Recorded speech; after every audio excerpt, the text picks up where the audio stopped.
네, 비상대책위원 최영두입니다. 우리나라 설 연휴 기간 중 전 세계는 딥시크 충격으로 요동쳤습니다. 오늘 우리 당 AI 3대 강국 특위는 오후 2시에 전문가 간담회를 열고 딥시크 충격과 우리나라의 AI G3 전략을 검토합니다. 전 세계는 오픈 AI, 딥시크, 사브린 AI라는 문명사적 전환 과학기술로 달려가고 있는데 우리나라 국회만 분열과 정략이 난무하고 있다고 국민들이 탄식하고 있습니다. 근대 문명국가의 기준인 법치주의, 법원과 헌법재판소의 저울마저 기울어졌다는 걱정이 넘칩니다. 탄핵으로 갈라진 설 민심은 특히 국민의힘 전통 지지자들조차 우리 당에 대해 붕괴하고 있다는 사실을 확인할 수 있었습니다. 스스로 뽑은 대통령을 두 차례나 탄핵 소추에 이르게 하고 당대표를 둘러싼 혼란과 분열로 자중질환을 거듭한 우리 당에 대한 분노가 끝도 없이 이어졌습니다. 이재명 민주당에 대해서도 냉랭했습니다. 바로 국민들의 인내를 넘어선 내란 공포정치, 카톡계엄, 권한대행 탄핵, 국무위원 탄핵 협박 때문이었습니다.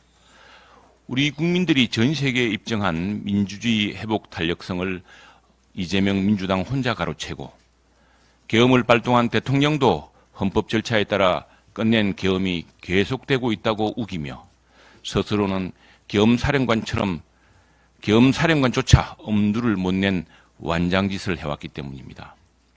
국민들은 일부 판사들이 이념과 편견의 수족이 된 것 아닌지 의심하고 있습니다.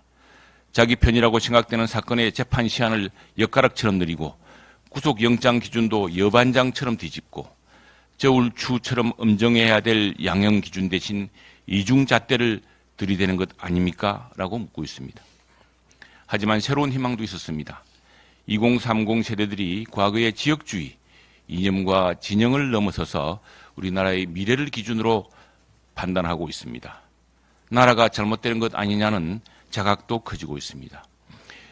이제 우리 당은 뼈를 깎고 살을 에이는 각오로 개혁해야 합니다. 그렇지 않고서는 우리 당 지지자들로부터도 외면받을 수 있습니다. 설 연휴 기간 동안 가장 시청률이 높았던 중증외상센터처럼 정말 과감하게 뜯어고쳐야 합니다. 사법불신을 둘러싼 국민 갈등을 해소하기 위해서 헌법재판과 모든 수사와 재판은 위법 수집 증거 폐기 원칙을 비롯해서 이미 정립된 형사사법 절차를 따라 철저히 따라야 합니다. 재판이 그리고 헌법재판이 이념과 편견에 오염되어서는 안 됩니다. 탄핵 소추를 둘러싼 거대한 갈등과 대립을 해결하기 위해서는 국회의 새로운 결단이 필요합니다. 거대 야당 입법권 폭주는 87년 헌법 때는 상상하기 어려웠습니다. 이제는 국회 다수당이 무제한 탄핵, 예산 삭감, 수사 재판 개입으로 사실상 행정부 사법부를 마비시킬 수 있다는 것을 확인했습니다. 앞으로 3, 4년 이후에 똑같은 충돌이 발생하는 것을 막도록 이제는 개헌해야 합니다. 국회의 잘못, 국회의원들의 부당한 특권 해체, 그리고 무엇보다 국민의 투표, 정당의 득표율과 다른 국회를 만들어내는 선거제도 부정을 바로잡아야 합니다.